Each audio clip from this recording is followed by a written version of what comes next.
Hello বন্ধুরা, দীপিকা রান্নাঘরে সবাইকে স্বাগত জানাই। চলে এসেছি আবারও একটি ভিডিও রেসিপি নিয়ে। আজকে আমি বানিয়েছি মৌটি মাছের ঝাল, মানে মৌরালা মাছের ঝাল। আমরা এই মাছকে বলি মৌটি মাছ, অনেকে বলে মৌরালা মাছ। তো এই রেসিপি কীভাবে বানিয়েছি সেটা তো আজকে আপনাদের সাথে শেয়ার করব। ভিডিওটা স্কিপ না করে শেষ পর্যন্ত দেখতে থাকুন। আর আপনি যদি আমার চ্যানেলে নতুন হয়ে থাকেন, একটা সাবস্ক্রাইব করার অনুরোধ রইল। দেখুন বন্ধুরা, 2-3 দিন বৃষ্টিতে মানে প্রচুর হারে বৃষ্টি হয়েছে, তার জন্য বাড়িতে অনেক মাছ ধরা হয়েছে। আর মাছগুলো দেখুন একদম টাটকা। তো এখানে পুঁটি মাছের ভাজাও রয়েছে, ভিডিওটা স্কিপ না করে শেষ পর্যন্ত।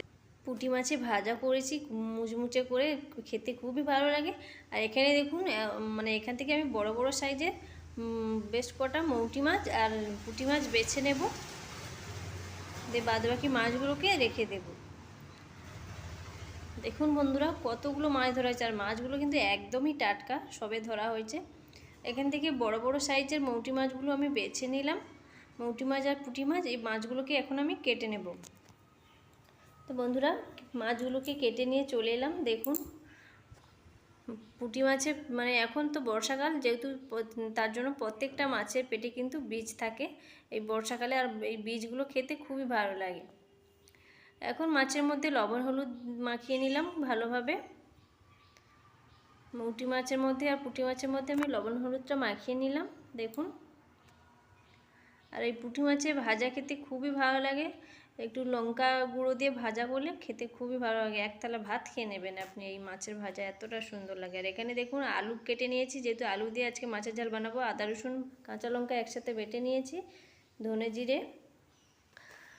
আর এরপর দেখুন একটা কড়াইয়ের মধ্যে তেল দিয়ে দিয়েছি, তেলটা গরম হয়ে গেছে। মাছগুলোকে আমি ভেজে নেব। একসাথে সব মাছগুলো আমি দিয়ে দিচ্ছি, মৌটি মাছগুলো। মাছগুলোকে খুব ভালো করে একটু লাল লাল করে ভেজে নেব।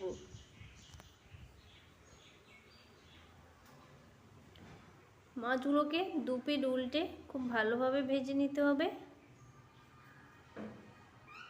দেখুন বন্ধুরা, মাছগুলো কিন্তু একটু বড় বড় সাইজের, আর এই প্রত্যেকটা মাছের পেটে কিন্তু বীজ রয়েছে।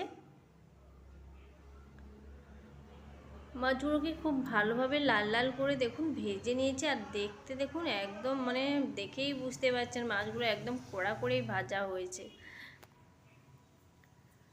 এখন আমি মাছগুলোকে তুলে নেব।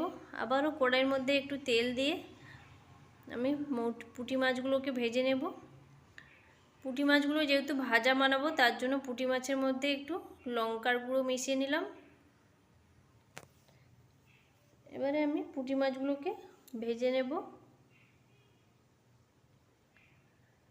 সব পুঁটি মাছগুলো আমি দিয়ে দিলাম।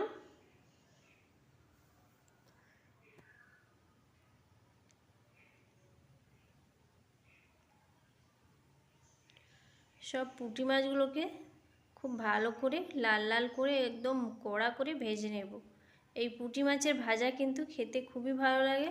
এগুলো হচ্ছে দেশি পুঁটি মাছ, তার জন্য এত মানে ছোট ছোট।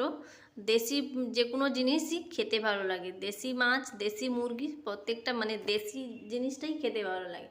তো এখন আমি মাছগুলোকে দু পিঠ উল্টে পাল্টে খুব ভালো করে ভেজে নিচ্ছি। মাছগুলো ছোট হলেও কি হয়েছে, কিন্তু প্রত্যেকটা মাছের পেটে কিন্তু বীজ ভর্তি।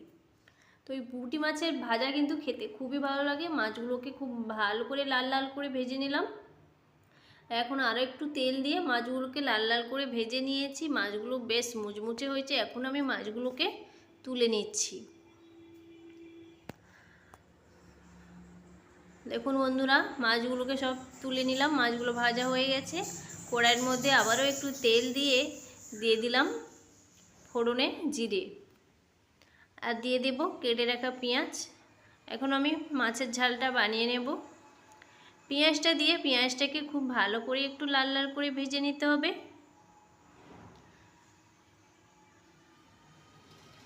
দেখুন বন্ধুরা, পেঁয়াজটা একটু লাল লাল করে ভাজা হয়ে গেছে। এরপর এর মধ্যে দিয়ে দেব আদা রসুন আর কাঁচা লঙ্কা একসাথে বেটে রেখেছিলাম, দিয়ে দিলাম। আবারও তেলের সাথে পেঁয়াজের সাথে খুব ভালোভাবে ভেজে নিতে হবে। আদা রসুন আর মানে সব কিছু খুব ভালোভাবে ভেজে নিলাম। এখন আমি এর মধ্যে দিয়ে দেব হাফ চামচ হলুদের গুঁড়ো, আর দিয়ে দেব 1 চামচ লঙ্কার গুঁড়ো। মৌটি মাছের ঝাল আবার একটু ঝাল ঝাল না হলে ভালো লাগে না, তার জন্য এখানে আমি 1 চামচ লঙ্কার গুঁড়ো দিয়েছি, আপনারা আপনাদের প্রয়োজন বুঝে ঝালটা ব্যবহার করবে। আর দিয়ে দিলাম ধনে আর জিরে একসাথে বাটা ছিল, দিয়ে দিলাম। সব কিছু উপকরণ দিয়ে খুব ভালোভাবে মশলাটাকে কষিয়ে নিতে হবে। এর মধ্যে আমি সামান্য জল দিয়ে আবারও মশলাটাকে খুব ভালোভাবে কষিয়ে নেব। আর এখানে দেখুন, যেহেতু আলু দিয়ে আজকে মৌটি মাছের ঝালটা বানাবো, তার জন্য এখানে আলুগুলোকে একটু আমি ভেজে নিলাম তেল দিয়ে। আমাদের বাড়িতে আলুটা একটু বেশি খাওয়া হয়, আলু ছাড়া মানে কোনো রান্নাই হয় না। তো এখানে দেখুন মশলা থেকে তেলটা খুব ভালোভাবে ছেড়ে গেছে আর মশলাটাও খুব ভালোভাবে কষানো হয়ে গেছে। এখন আমি এর মধ্যে দিয়ে দেব ভেজে রাখা আলু। আগের দিন এই মৌটি মাছের রেসিপি আপনাদের সাথে শেয়ার করেছিলাম, কিন্তু সেটা মানে আলু ছাড়া। তো আজকে আলু দিয়ে আমি বানাচ্ছি। তো আলুটা দিয়ে মশলাটাকে খুব ভালোভাবে কষিয়ে নিতে হবে।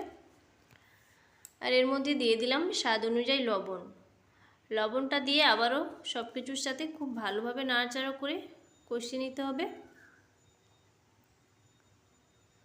আর সব কিছু খুব ভালোভাবে কষানো হয়ে গেলে এর মধ্যে দিয়ে দেব পরিমাণ মতো জল।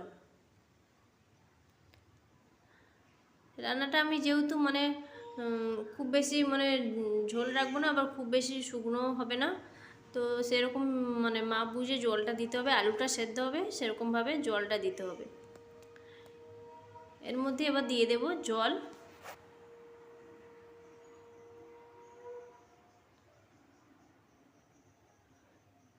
জলটা দিয়ে রান্নাটাকে 5-6 মিনিট খুব ভালোভাবে ফুটিয়ে নিতে হবে। দেখুন বন্ধুরা, রান্নার মধ্যে ফুট এসে গেছে, আলুগুলো হাফ সেদ্ধ হয়ে গেছে। এরপর এর মধ্যে দিয়ে দেব ভেজে রাখা মাছ। ভেজে রাখা মৌটি মাছগুলো সব দিয়ে দিলাম। মাছগুলো দিয়ে আবারও রান্নাটাকে 2-3 মিনিট মতো ফুটিয়ে নেব।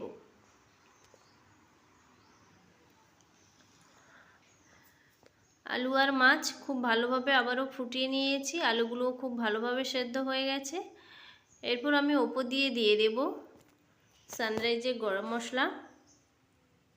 গরম মশলাটা দিয়ে একটু নাড়াচাড়া করে রান্নাটাকে আমি ঢেলে নেব। আর রান্নাটা কিন্তু খুব বেশি আমি মানে ঝোল রাখিনি, দেখতেই পাচ্ছেন মাখো মাখো করেছি।